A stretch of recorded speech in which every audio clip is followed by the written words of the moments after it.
बेटी ने मां के प्रेमी को फंसाकर कराई मां की हत्या। आगरा, उत्तर प्रदेश की सच्ची घटना। नमस्कार दोस्तों, मैं शिवा। अगर आप हमारे YouTube चैनल पर पहली बार आए हैं तो हमारे YouTube चैनल को सब्सक्राइब जरूर करें। चलिए वीडियो को शुरू करते हैं। 17 वर्षीय सपना ने अपनी मम्मी अलका के प्रेमी सुभाष के जाल में फंसने के बाद अपने दोनों प्रेमियों अखिलेश और अनिकेत से किनारा कर लिया था।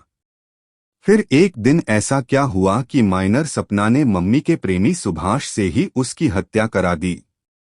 आखिर सपना क्यों बनी मम्मी की दुश्मन? अलका को जब पता चला कि उसकी बेटी सपना ने अपनी ननिहाल में भी अपने प्रेमी से बात करनी बंद नहीं की है, तो वह 26 सितंबर 2024 को अपने मायके से बेटी को घर ले आई। दूसरे रोज अलका ने सुभाष से फोन पर बात की और घर बुला लिया।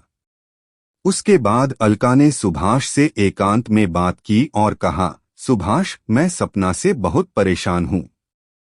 वह हम दोनों के रिश्तों का राज भी जान गई है। इसलिए तुम मेरी बदचलन बेटी सपना को खत्म कर दो। इस काम के लिए मैं तुम्हें 50,000 रुपए दूंगी। सुभाष राजी हो गया तो अलका ने कहा, कल बेटी के केस की तारीख है। मैं सपना को लेकर एटा कोर्ट जाऊंगी। वहीं मैं तुम्हें सपना को सौंप दूंगी। फिर तुम उसको मार देना और उसकी लाश को भी ठिकाने लगा देना। किसी को कुछ भी पता नहीं चलेगा। योजना के तहत अलका 28 सितंबर 2024 को बेटी सपना को साथ लेकर एटा कोर्ट पहुंची।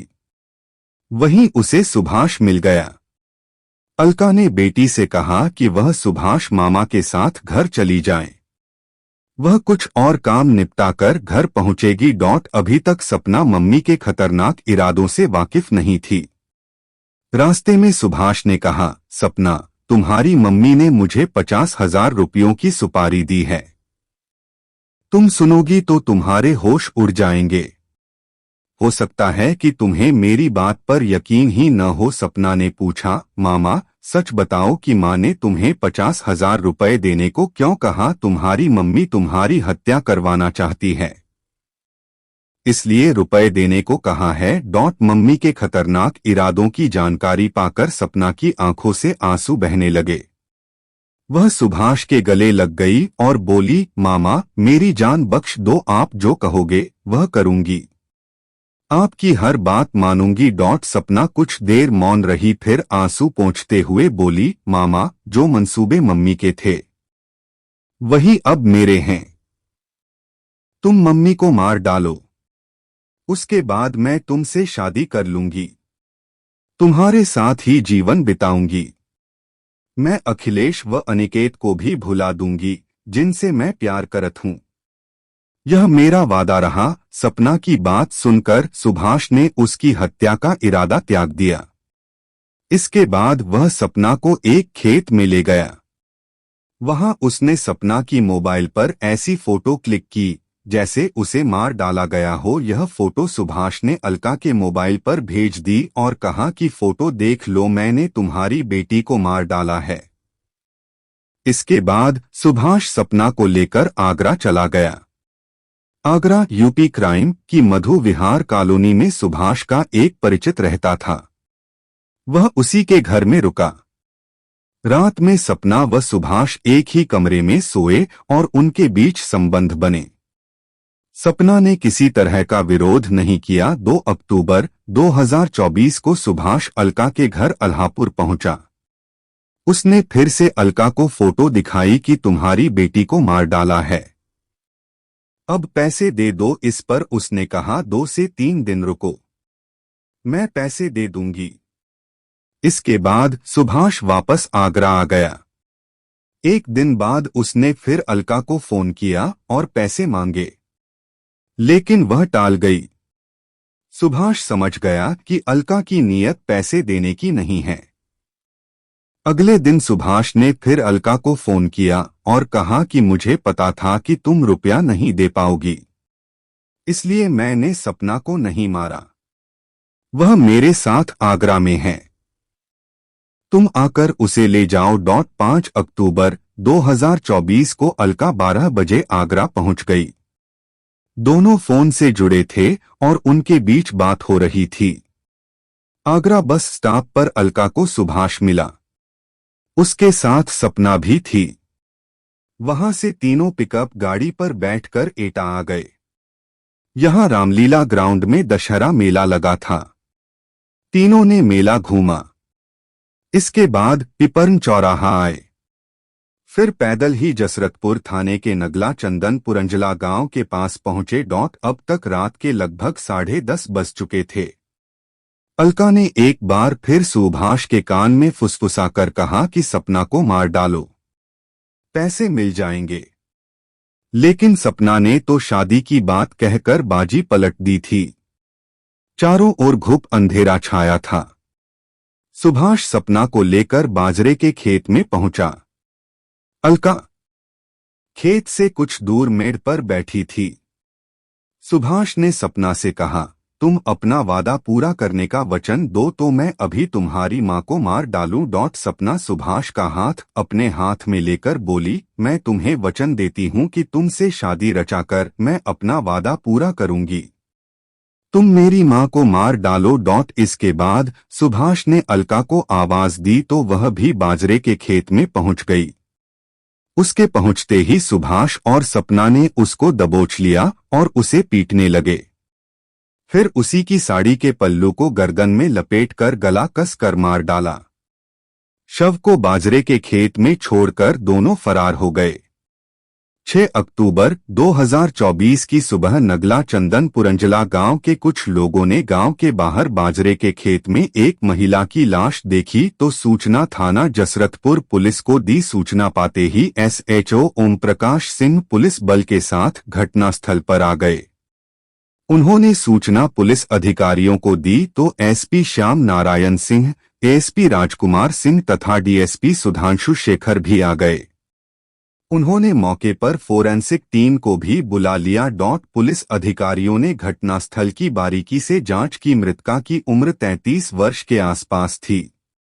उसकी हत्या गला कसकर की गई थी। शरीर पर चोटों के भी निशान थे। वह गुलाबी साड़ी व उसी के मैचिंग का ब्लाउज पहने थी। फोरेंसिक टीम ने भी जांच कर साक्ष्य जुटाए। अभी तक सैकड़ों लोग शव को देख चुके थे, लेकिन कोई भी उसे पहचान नहीं पाया था। महिला की शिनाख्त नहीं हो पाई तो उसका फोटो खींचकर शव को पोस्टमार्टम हाउस एटा भेज दिया गया। पुलिस अधिकारियों के आदेश पर SHO ओम प्रकाश सिंह ने डेड बॉडी का फोटो आसपास के थानों तथा सोशल मीडिया पर भेज दिया। साथ ही अखबारों में भी छपने को भेजा गया ताकि उसकी जल्दी शिनाख्त हो सके। 7 अक्टूबर को हुलिया सहित अज्ञात लाश का फोटो अखबारों में छपा तो उसे देखकर अल्हापुर के रमाकांत का माथा ठनका, क्योंकि उसकी पत्नी अलका 2 दिन से लापता थी। वह तुरंत थाना जसरतपुर पहुंचा और SHO ओम प्रकाश सिंह को सारी बात बताई। रमाकांत को पोस्टमार्टम हाउस ले जाया गया। वहां उसने जैसे ही लाश को देखा वह फफक पड़ा और बताया कि लाश उसकी पत्नी अलका की है। SP राजकुमार सिंह ने अलका मर्डर केस की तह तक पहुंचने के लिए DSP सुधांशु शेखर की निगरानी में एक पुलिस टीम का गठन किया। साथ ही मृतका की ससुराल व मायके में खबरियों को लगा दिया।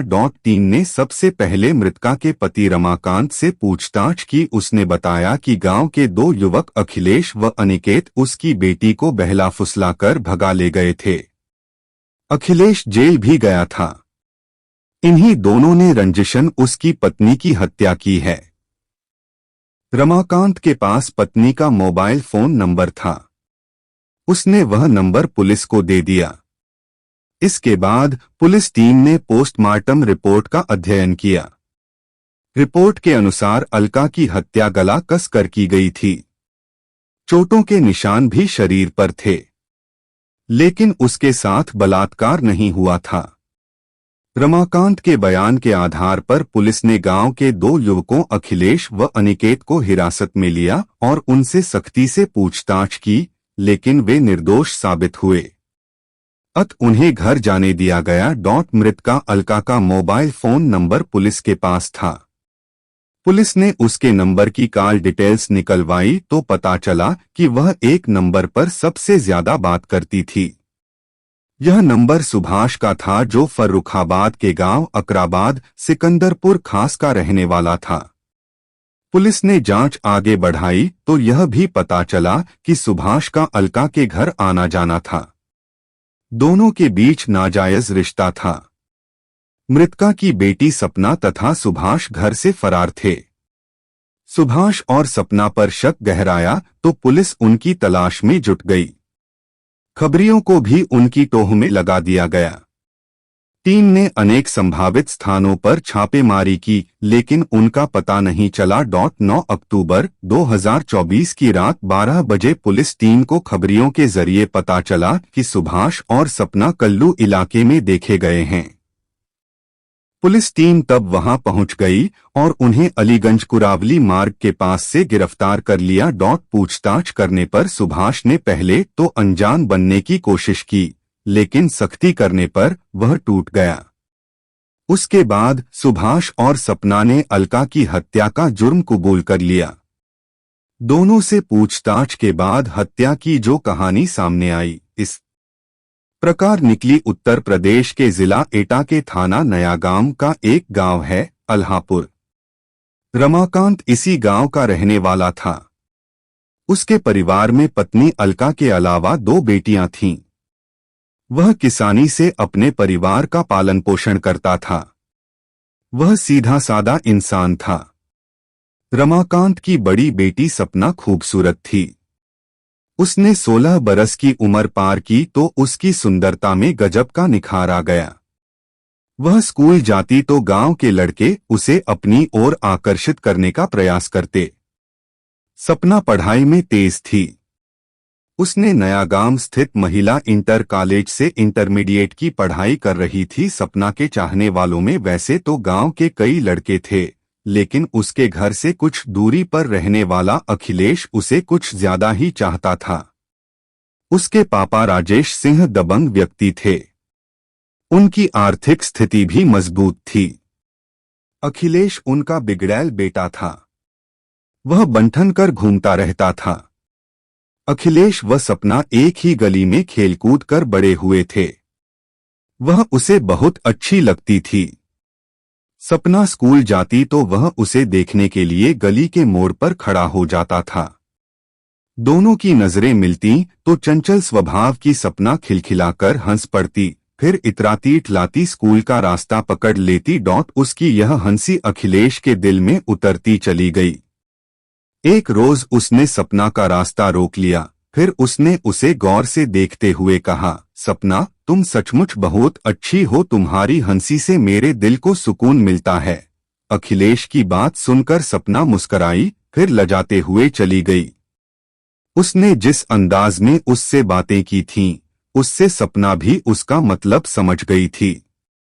लेकिन यह बात उसने अखिलेश को महसूस नहीं होने दी, जबकि सपना के दिल में अखिलेश की तस्वीर उतर गई थी। उसका भावुक मन अखिलेश की ओर खींचता चला जा रहा था। अखिलेश ने जो कहा था वे बातें उसके दिमाग में घूम रही थीं। अखिलेश की बेचैनी अब बढ़े लगी थी। रात दिन वह उसी के बारे में सोचता रहता था। उसकी समझ में नहीं आ रहा था कि वह अपने दिल की बात उससे कैसे कहे। उसके मन में इस बात का भी डर था कि कहीं वह बुरा न मान जाए।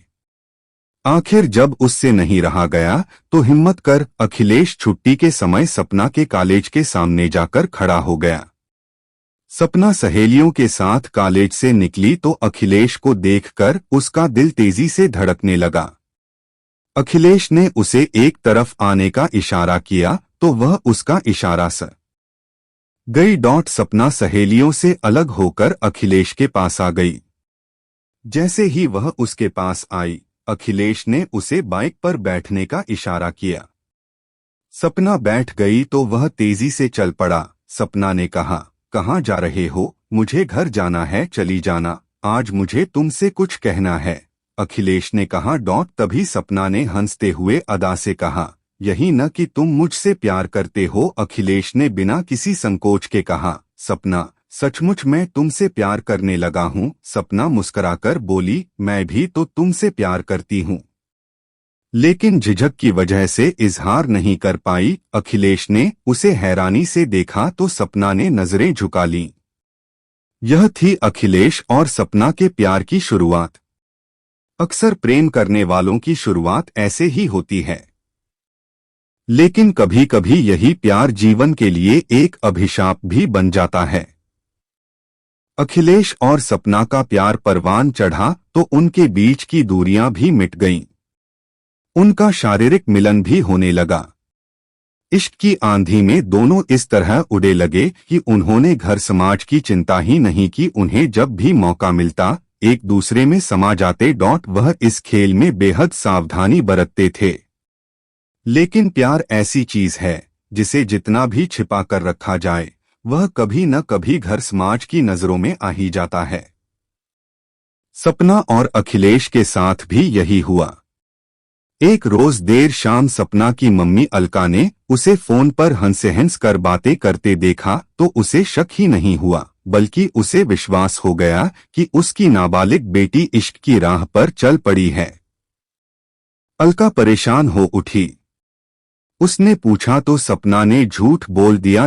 कुछ दिनों बाद अलका को पता चला कि सपना स्कूल न जाकर पड़ोस में रहने वाले राजेश सिंह के आवारा बेटे अखिलेश के साथ प्यार की पींगे बढ़ा रही है। वह समझ गई कि सपना चोरी छिपे अखिलेश से ही मोबाइल पर बात करती है।